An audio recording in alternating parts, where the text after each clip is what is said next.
Welcome to the inaugural Climate Teacher Ed webinar hosted by the Institute for Science and Math Education at the University of Washington, Seattle. I'm Philip Bell, professor in the College of Education here.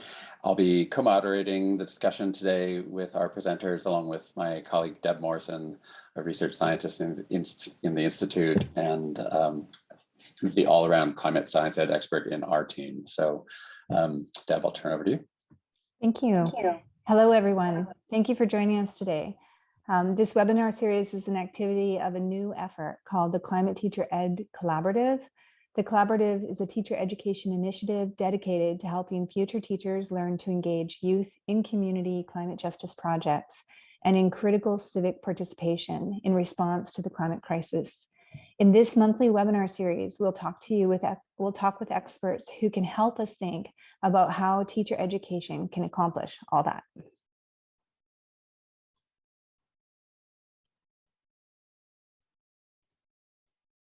Oops, you're muted there, Phil. Sorry. We hope the webinar will be a valuable resource for teacher educators and educators generally to focus on instruction on just responses to the climate crisis, as Deb was saying. We encourage you to check out the professional learning resources we've been sharing through our climate learning section of the stemteachingtools.org website. And for those of you joining live today, please post any questions you might have for the presenters using the Q&A functionality in Zoom. We're coming in today from many different locations. Today, I'm joining from the unceded ancestral and current homelands and territories of the Saanich peoples on Staes, Pender Island, British Columbia, and Canada. And the University of Washington operates on, and I live on, the lands of the Lushootseed speaking peoples.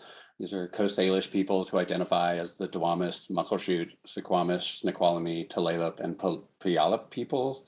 We are eternally grateful for their stewardship of these lands and waters since time immemorial, and wish to recognize their sovereignty as tribal nations and along with other Indigenous peoples in the area in the work that we do, which certainly extends to matters of educational sovereignty for the purposes of their cultural continuance and thriving. This has specific implications for a just climate response generally, but for climate education specifically in ways that we'll be exploring.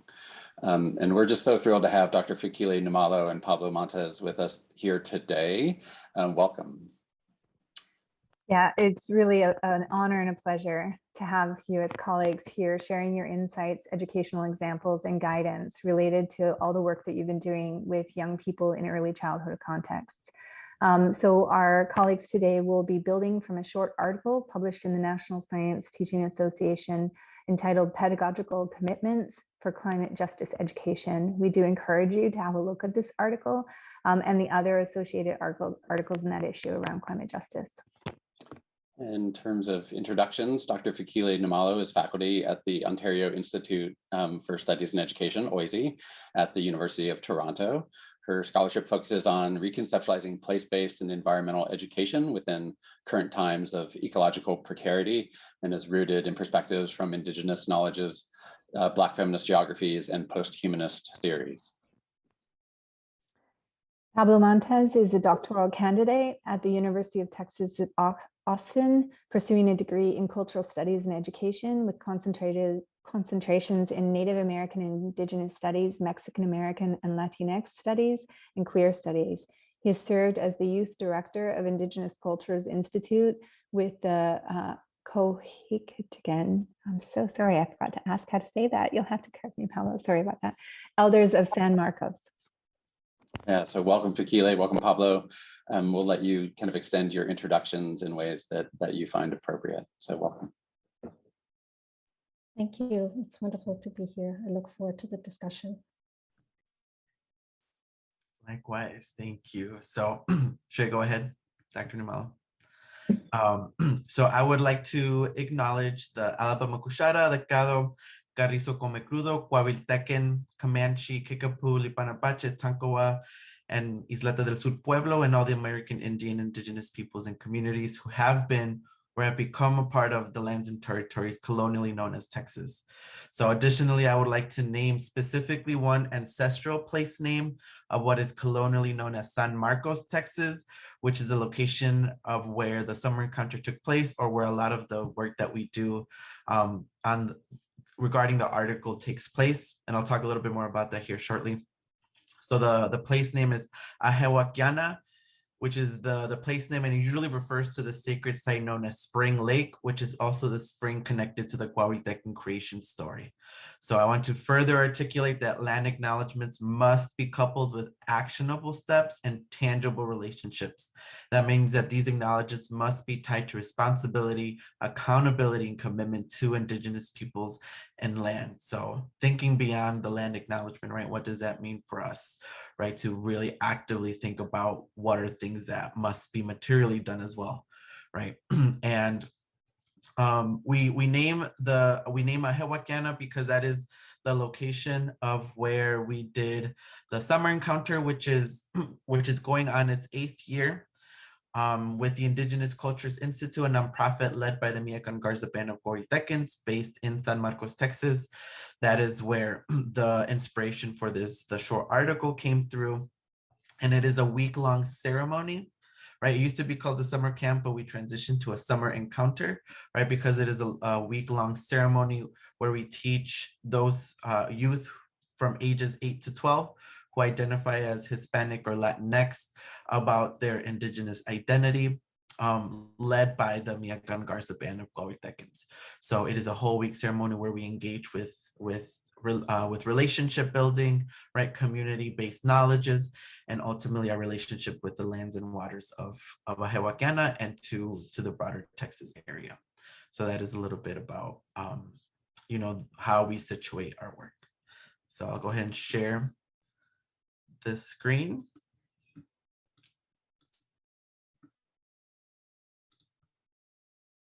Does that look good? Fabulous. All right.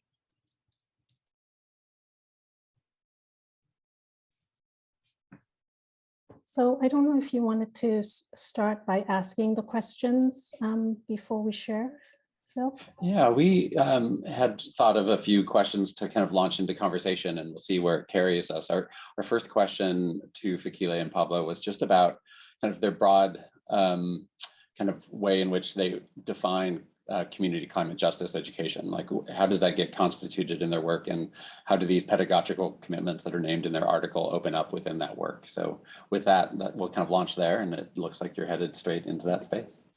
Great, thank you so much. Thank you, Dr. Morrison and Dr. Bell, for the invitation to be here. And thank you everyone for being here, especially in these challenging times.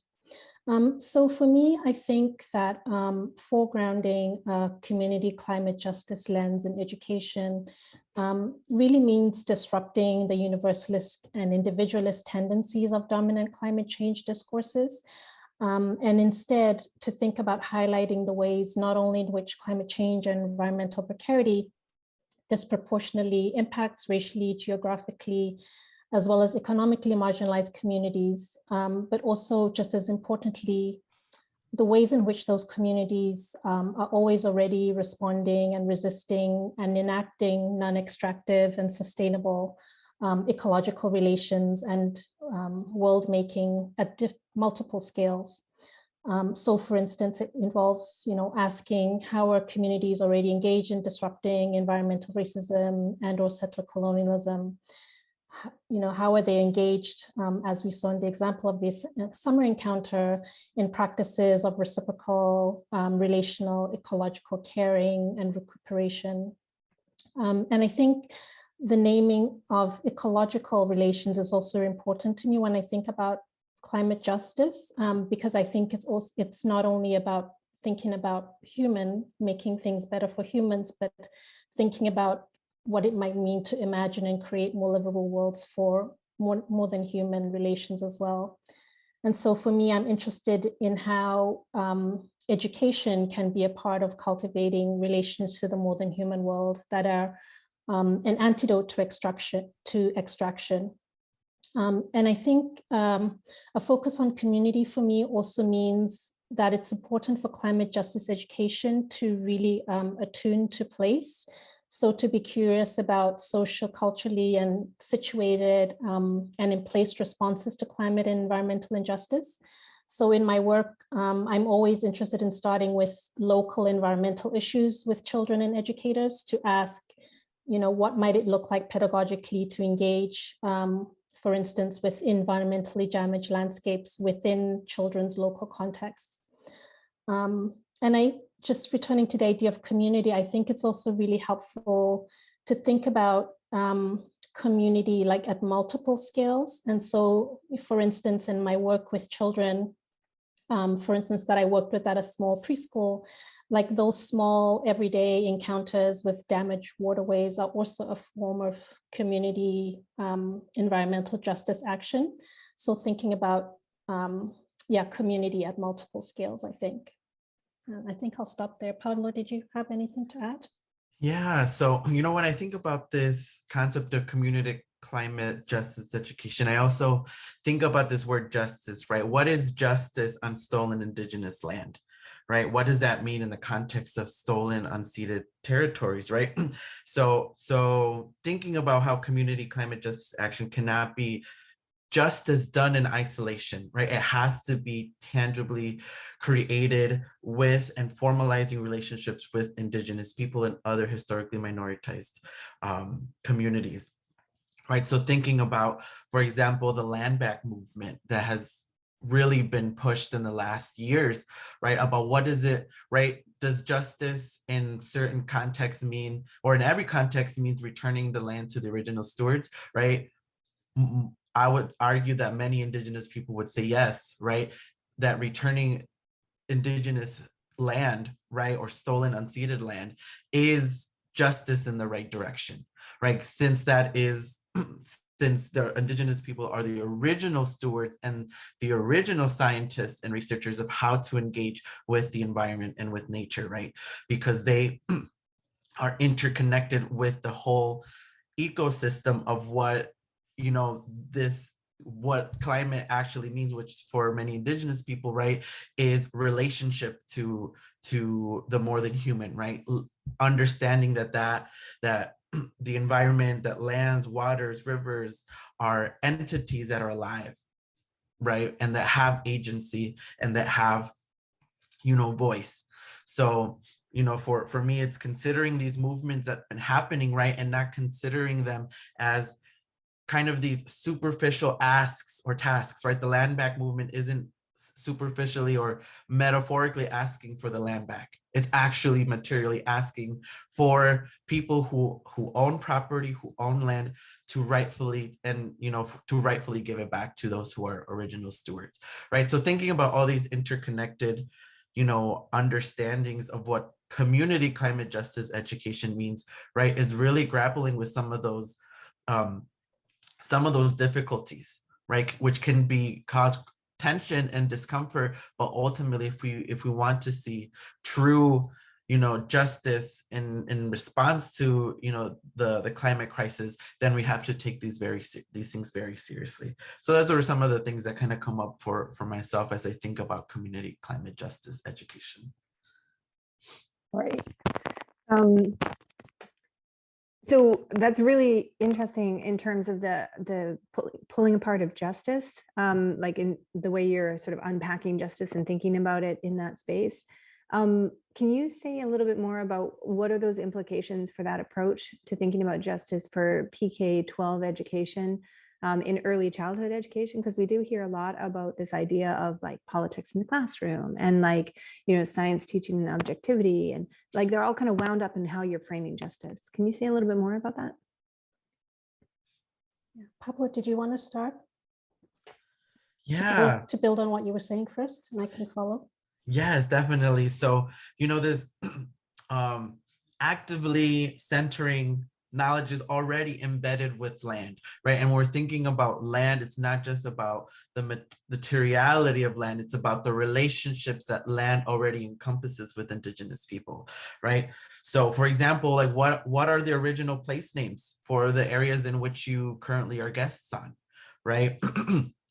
Being explicit and talking about that, topics that have impacted land and the climate, right? Settler colonialism, right? We in our case with the summer encounter, these are youth who are 8 to 12 years old, right? So this concept of they're not old enough, right? This developmental idea that they're not old enough to understand concept like enslavement and settler colonialism, right? We have to dismiss that, right? They are very, knowledgeable young people, right, who can understand concepts of like settler colonialism, enslavement, capitalism, right, that have impacted relationships with land. So, really uprooting some of those things that are normalized in K through 12 education, right, and how sometimes K through 12 education does isolate different content knowledges, right? You have history, geography, math, right? But in a lot of indigenous ways of understanding, everything is always interconnected, right? So what are the ways that there can be cross collaboration between teachers to think about relationship to climate, right? Because climate justice cannot just be talked about in science classrooms, right? It has to be talked about within history, within physical education, right? Within all these different areas. It can't be just a siloed way of thinking about climate justice within, for example, science education classrooms. So thinking about ways in which that these conversations can happen across multiple skills, across multiple contents, because even the idea of siloing off content knowledges is itself a Western concept, right? So thinking how interconnected everything is and shaping that conversation around that understanding. So that's what I'll say, and I'll go ahead and pass it to Dr. Nxumalo. Thanks, Pablo. And just to build on that, I work usually with quite young children, like 5 and under. And so while I might not necessarily use terms like settler colonialism, I think in my work, I'm always engaging with questions of justice with young children. And I think young children are quite capable of engaging with issues and justice. And so I think, what this means, like for educators, is, for instance, to ask in your own context, what can it look like to center marginalized community concerns in relation to issues of the environment, as well as I mentioned earlier, the ecological knowledges, relations, practices that those communities already have. I see this as a form of justice as well that can be a source of really rich collaborative curriculum making. And so teachers, might want to ask, do their own research, asking families about the lands and waters that are meaningful to them or of concern.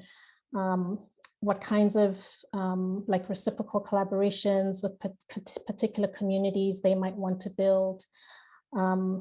Taking note of what Pablo said around avoiding superficial or extractive relations. And I just also wanted to add that in my own work in kindergarten and early childhood, I've really found that the practice of pedagogical documentation, which is a way of making learning visible and public and dialogic, to be a really generative way of inviting families into conversations about subjects that might be seen as challenging or difficult in relation to issues of justice. So I think that's all I would add there. Yeah, those are amazing ideas to open up and to think with. So thank you for sharing all those pieces.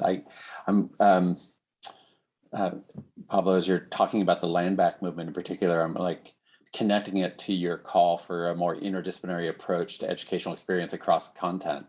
It's almost like every week we hear about a kind of a new land back set of progress through using different strategies. Tribal nations are working on all sorts of ways of trying to shift kind of the ownership, stewardship of those lands back kind of under indigenous kind of governance.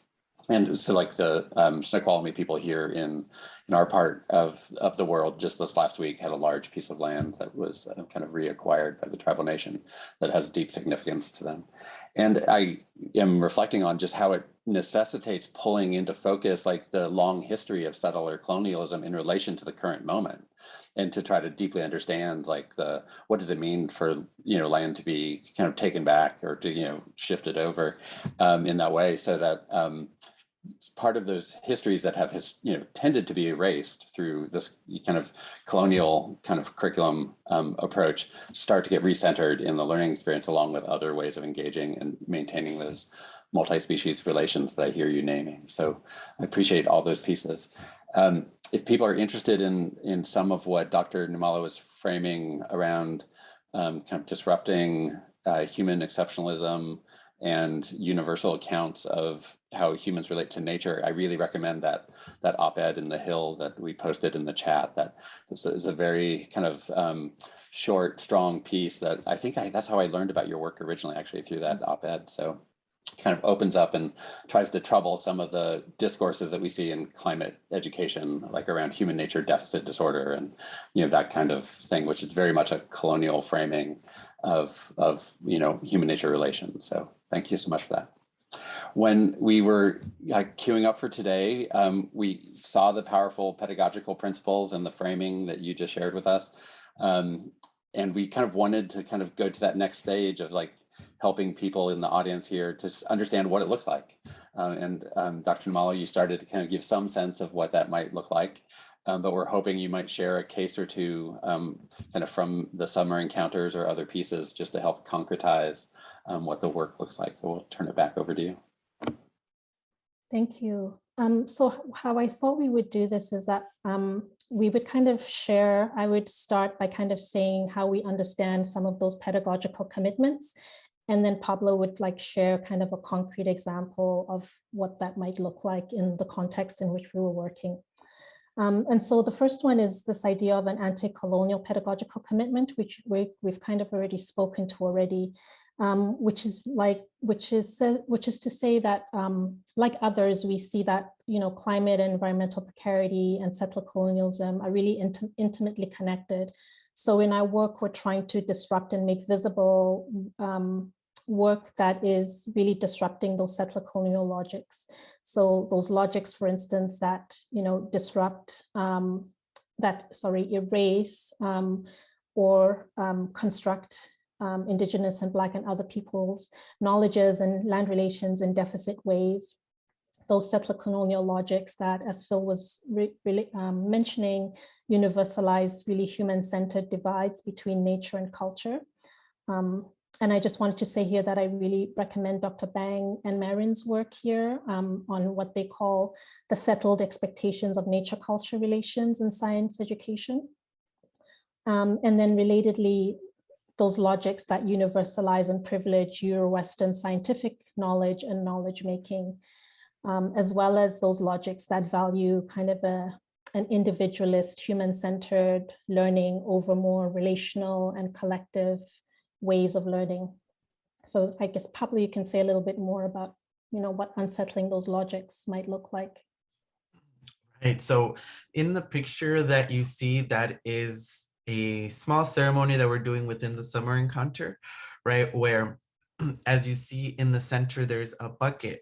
And in that bucket, there's water from the sacred spring of Hewakiana, right? The place name for San Marcos, Texas, or the sacred spring, which we collected at the day before the summer encounter started, right? In the tradition of the Michoacan Garza band of Coahuiltecans in Texas, right? That is where they emerged from the spirit world into the physical world, right? So that water means life, right? It means that it gives life, and that means that it must be protected because it's alive and it's life-giving, right? So, so we collected the water. We did a whole ceremony before we collected it, asked permission, right, to collect the water so that the water could be in good relation with us. And we placed the bucket of water in our altar that you see towards the back, right? Because water reflects and refracts our energies, our intentions, right? Our movements. So we would tell all the youth, right, that all the positive and good things that you think about, all the laughter that you share, all the joy that you experience, that is being integrated into the water's being, right? That water right there is taking in what you are offering to the water, right? So this specific water ceremony, right, was to give the water to the youth so that they could give the water to their families, right? That water, and that is why we told youth, you know, to have the best positive intentions and ways of existing, or the truest ways of existing that you possibly can, because ultimately that water will be given back to community, right? And that water will then be representative of what we did during that week, right? And it will connect us intimately across space and time. So each youth received, you know, ceremonial water, right, to take back to their family, you know, to pay homage to the water's presence there, right? And giving reverence to why it's so important to be in good relation with the water, right, with the lands, guided by our elders. So our elder, as you can see, is in the middle, the one distributing the water to the youth. So that is, we believe, an example of anti-colonial pedagogies, because, right, it pushes the boundaries, right, or better yet, it re-centers the ways in which Indigenous people have always thought about education and pedagogy, right? That it's interrelated, it's interconnected. There's this interdependence between us as physical beings with the spiritual aspects of land, of waters, of ancestors, you know, of dreams. So that is what we believe is an anti-colonial pedagogy, because it's really rooted in relationality, right? And sustaining those relationships, right? Because even though they might take the water back home, right, that water is connected to all the other waters that was distributed during that time, right? And is intimately always connected to the sacred springs and to the waters that have been alive for millennia. Thanks, Pablo. Do you want to move on to the next one? The next slide, please.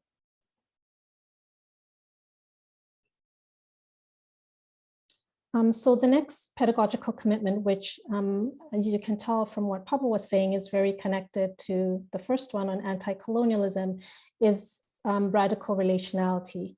And so the idea is, for instance, to ask, you know, for educators to ask, you know, how can they pedagogically attend to the agency and vibrancy of the more than human world? So not just as a passive site for children's learning. What might it look like, as Pablo was mentioning, to learn with Indigenous knowledges that foreground this intrinsic connection between humans and more than human relatives, that recognize the agentic sociality of lands and waters and their human and more than human inhabitants. Did you want to share a little bit more about that, Pablo?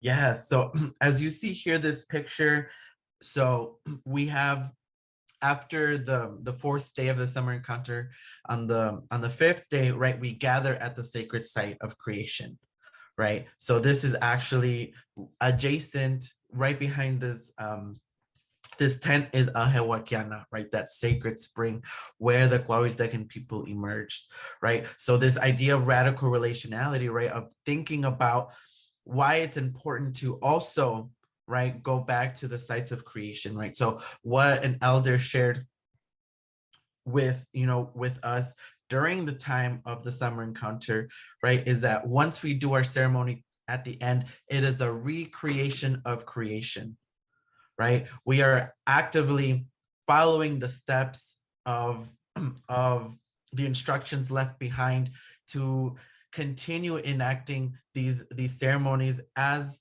a way to always be in relationality with the sacred springs, right? And the idea of this ceremony came, you know, from the elders and dreams and visions that they had about how do we make, you know, this summer encounter deeply relational, right? And that meant being at the sacred springs. That means being, you know, spending the day with the site of creation and learning with the waters there, right? And part of the day is that we go on a glass bottom boat tour, right? So we take all the youth on a glass bottom boat tour, but it is it is led by the Meadow Center, right, of environment, usually a lot of environmental studies majors from the nearby university, right, or other environmental environmental workers and staff there.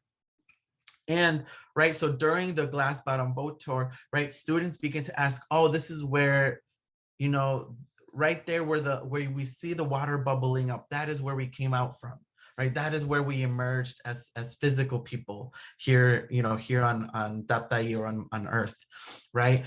And then at the same time, you know, they were getting the tour of the quote unquote more Western scientific side, right? That all these springs have been here for 14,000 years. They were inhabited by indigenous people. And then you can start to see how the youth themselves are pushing back against some of those narratives, right? They ask, well, what about the creation story? Well, what about the sacred animals that helped in emerging the people from the sacred springs? What about those, right? So the youth themselves were pushing back because they understood relationality different than maybe some of the workers on the glass bottom boat tour, right? So there's understanding that we fortify those relationalities with youth, right? And they themselves take it upon to push back on the narratives, right, that indigenous people are gone, right, that spring is only a spring and not a site of creation, and 3, that that they themselves are agents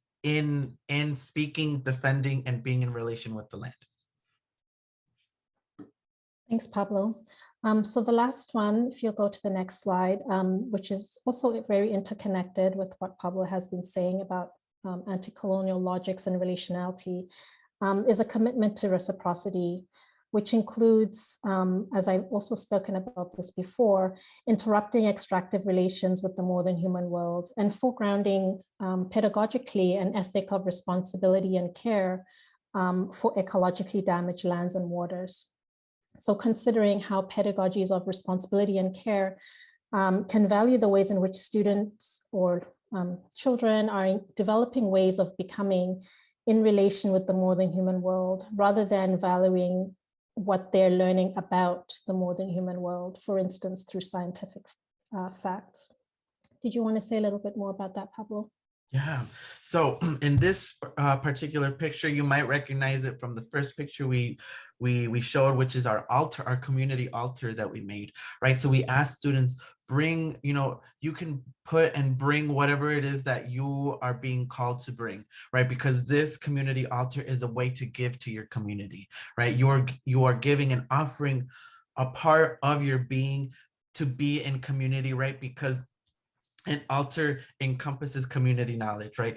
All the pieces that we placed, right, enact a sense of commitment to each other, right? We have all the elements, right? The water, as you can see at the bucket, you know, at the top, the fires from our poposhkomets or our instruments that we use to put coals and fire, right? We have instruments that need air, right, to be played to represent that. And then we have food, right, that represents the earth, what the earth provides, right, through giving corn, through other materials. So as you can see, right, nothing is ever truly wasted when it comes to altar making, right? Because it is an act of reciprocity, it is an act of giving back, right? So what we give to the altar, right, as a homage to our community is what we receive in return, right? So these acts of making things together to honor our commitment to each other, to the lands, to ancestors, right, is what helps guide creating things like this, right? Altars. And, you know, we're guided by our elders and how to respectfully make them, right? And how to, you know, take them down, and also how to make sure that the community's voice is being represented through this co-creation of altar making. So just another example of, you know, how reciprocity looks like, right? These ways of becoming, right, are very much community based. And one example can be seen through the way that we create altars during our encounter.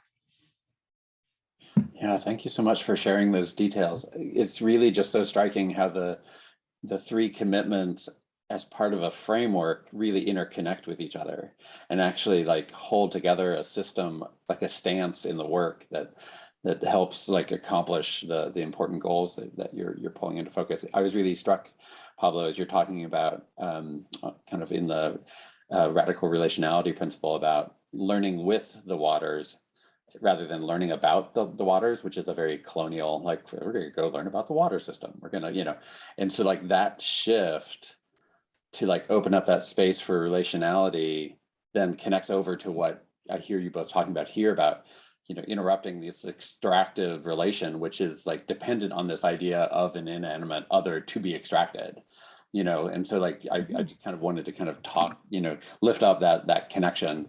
And then just really struck by then the boat tour being a context for them to be finding their way into interrupting and reframing those discourses that are being used. So just kind of name those pieces. I just really appreciate like the contextual details that you're sharing with us that help us bring those commitments to life in that way.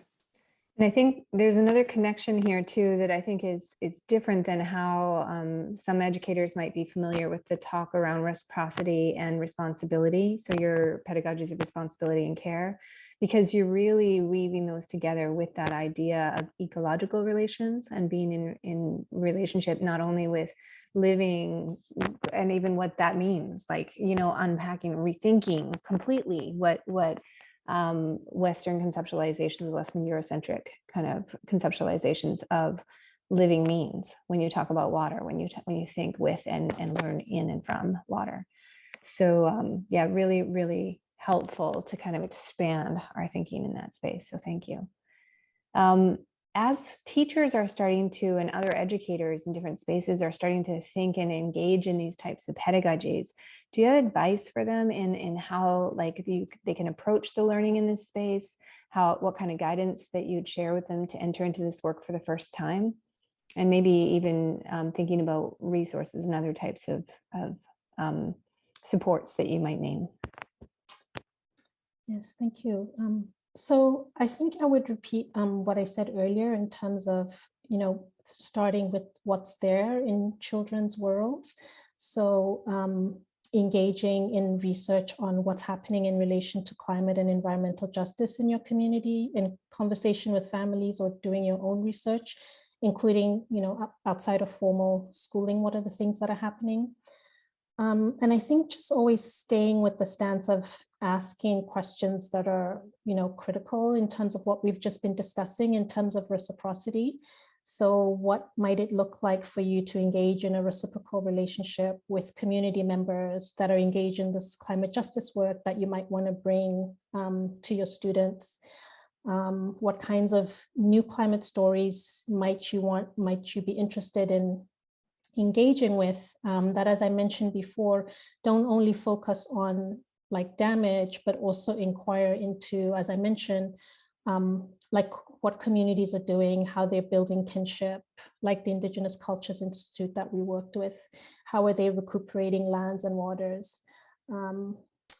And yeah, I think that's, and I think I have another slide on that, Pablo. I think that would just kind of underline centering reciprocity and relationality as both like a pedagogical commitment and a commitment into how you enter into relations with community.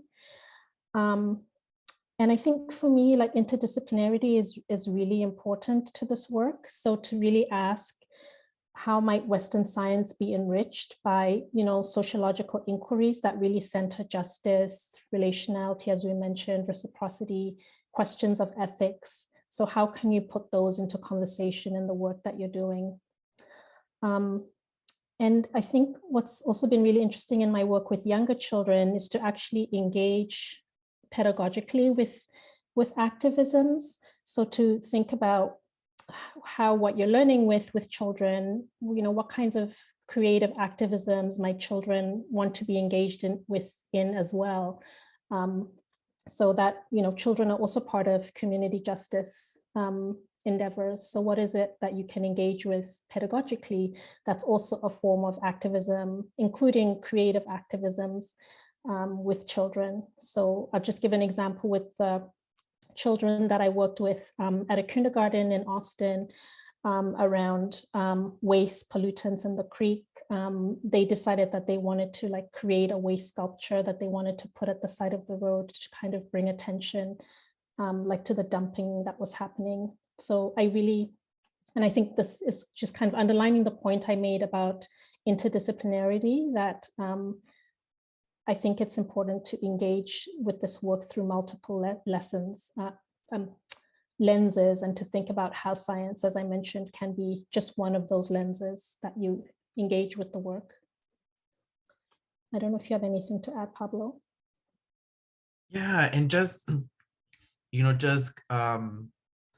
elevating what Dr. Nxumalo just mentioned about, just starting off in local context, right? That's so key and that's so important, is understanding, the legacies, the histories, the knowledges that have always already been embedded there, right? And being okay to be active lifelong learners, right? In the sense that learning with these types of understandings, right, might be also a process of unlearning a lot of the things that traditionally have, you were taught or were encouraged to think were the ways that would lead to climate justice or climate justice freedom, for example. So and also thinking about what are the localized struggles, right, that already are being organized in or that Indigenous people and other minority groups are already responding to, right? For example, here in Austin, right, there is an initiative to connect the 4 sacred springs, right, between Austin to San Antonio, right? However, Indigenous people weren't necessarily thought of until the latter development of these types of initiatives, right? And thinking about what it means, right, to always begin with the intention of centering Indigenous people, not just thinking about them later as I should include them in these discussions, in these conversations, right? Because that is what the act of relationality is urging us not to do, right? You have to, through the entire process of what we consider climate justice, is that we have to think about and center the voices of Indigenous people, because then if not, right, we run the risk of ratifying or just redoing some of these violences that have already been in place in a lot of communities, right? And oftentimes, some of these strategies and approaches, right, are already being done by Indigenous people in response to the lack thereof in K through 12, right? So understanding that, for example, the work that we do with the Indigenous Cultures Institute in San Marcos is in response to youth not being given the opportunity to think of that in their K through 12 classrooms, right?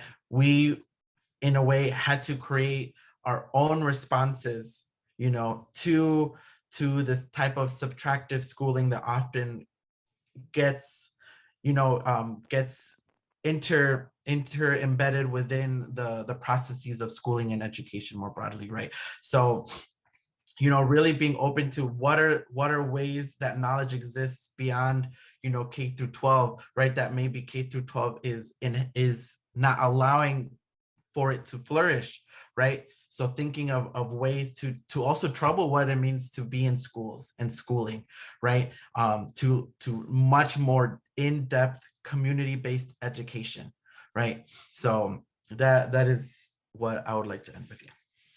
Yeah, that's a really powerful shift, right? I'm flashing over the last 5 minutes to all these discussions that put very strong developmental constraints in play through structures or practices or frameworks that come from kind of what some have written about as kind of the weird perspective, kind of Western European industrial rich democratic societies. It's like a narrow slice, and yet those perspectives become rooted in the systems of early childhood education and evaluation, and what I hear you both naming is like ways of really deeply acknowledging the brilliance of really young people to be brought into this work. Deb and I are often in conversations in the climate education space about like, so when should youth be brought into justice projects or, you know, activism? And I think this idea of like local creative, you know, activisms that just are rooted in place that can be engaged with, building on the brilliance of the children tied to the knowledges of their community and the place, becomes like this really strong countervailing force for these much more restrictive, you know, regimes that we see in play. So I just wanted to thank you for that. Yeah, we have a, maybe Phil, I'll just add one thing on that. I really do appreciate the calling out of this idea of activisms, because it is something that I think challenges a lot of teachers across the K-12, but particularly those earlier learning folks. And also, Pablo, something you said about, and I think Dr. Nxumalo, you said it too, around science. So like really troubling the idea of like, who's science, for whom, who gets to decide what science is, you know, like, and, you know, for what purpose in the world are we understanding and learning this work? So really that unlearning move that you're naming, to be able to relearn in place and in ceremony, as you're saying. So thank you for that. We have a question that has been posted by Sarah Ruggiero Kirby. So I'll read it and I'll let you kind of open up some thoughts in relation. So the beautiful work you're creating and describing here seems perfect for community-based multi-day camp encounter oriented learning. I would be curious to hear how you might apply this into conventional classrooms so all kids can learn and experience this without totally restructuring public school education, which is probably ideal. How do we make this more accessible in public school classrooms? What are the openings that you see in other kinds of environments to do connected kinds of committed work? Did you want to start off, Pablo? Sure, yeah. So, you know, one thing is to think about, right? Well, one, of course, context specific, right? Where you are, what are some of the the limits and some of the restrictions that maybe K through 12 unfortunately does have, right? You know, given COVID-19, given all these things, but something that is really, you know, important for me is also realizing that in K through 12, right, there's going to be a lot of pushback, right, in terms of trying to implement this in K through 12 classrooms, right? That itself cannot, you know, is something that most likely will happen, right? There's going to be pushback, right? So if the school, right, is open to undoing some of the restrictive ways in which education and knowledge and learning is thought of, right, reaching out and being in good relation with the land and indigenous peoples, right, there's, for the most part, there's always already resources readily available about the context of where you're teaching from, right? For example, in San Marcos, right, the Indigenous Cultures Institute provides a breadth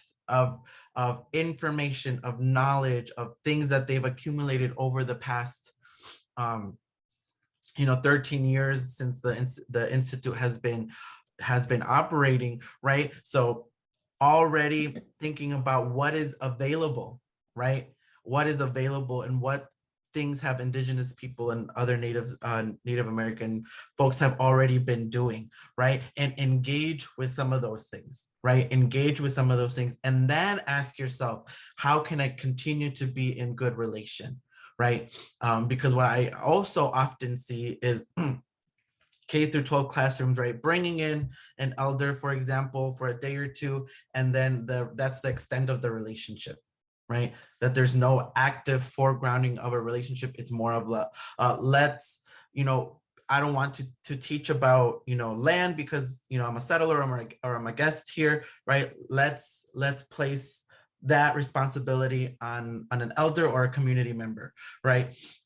Which in good intention might be something that, you know, you're hoping to disrupt, right, by centering and bringing in indigenous people, and at the same time thinking, well, what comes next after that, right? What comes next after that, right? Is there a relationship that that is to be sustained? And if the answer is no, then maybe you shouldn't necessarily invite them, right? So really deeply thinking about relationships, right? What does relationships look like to you, right? And then for the most part, folks are eager to be in classrooms, right? To teach youth about different ways to conceptualize the world.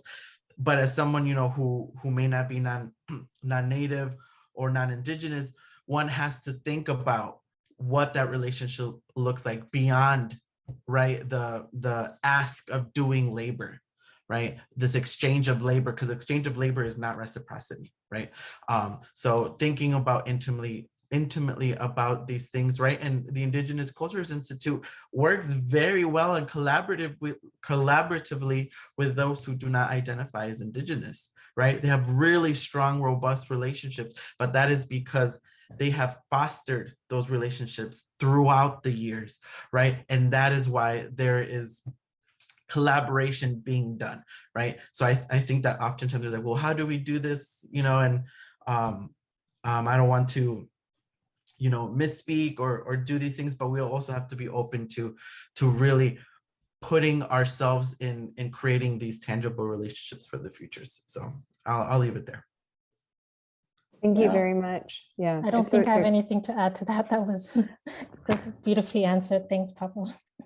Yeah, that was really awesome. And just so appreciate that image of a long-term relationship in our spaces, as we've had, versions of that conversation as kind of like, well, if you're going to enter into a relationship with an Indigenous community, that's a lifetime relationship that you're choosing to do. So do it well and, find your way in and develop those connections and forms of trust, I'm looking at the clock, and I wanted to shift the conversation a bit. I don't know if you have particular resources or ways that people can learn more about your work that you'd like to share. I wanted to kind of invite you to kind of do that last piece just to help people find their ways forward. So yeah, we have one last slide where I've listed just a few things. I have my website there where if people want to look up some publications, I don't have the PDFs on there, but please do send me an email and I'm happy to share anything. I also wanted to share a group that I'm part of, Climate Action Childhood, where mainly early childhood researchers, but located in diverse locations, including Australia, Ecuador, are doing this work of trying to engage in climate justice education with very young children. And so I've put their website on there. I'm also part of the group called the Commonwealths, of which many of the same members are in the Climate Action Childhood group. So I've also put that resource on there, who are also interested in children's relations with places, including doing anti-colonial work. I'm sure many of you are already familiar with Megan Bang's wonderful work, but I've put that on there as well as the Indigenous Cultures Institute website as well. And Max Liberon's work is someone whose work I find really inspirational in thinking about anti-colonial science. And so I just shared there a short piece that they wrote in Teen Vogue around plastic and colonialism. And the STEM teaching tools, of course, are wonderful.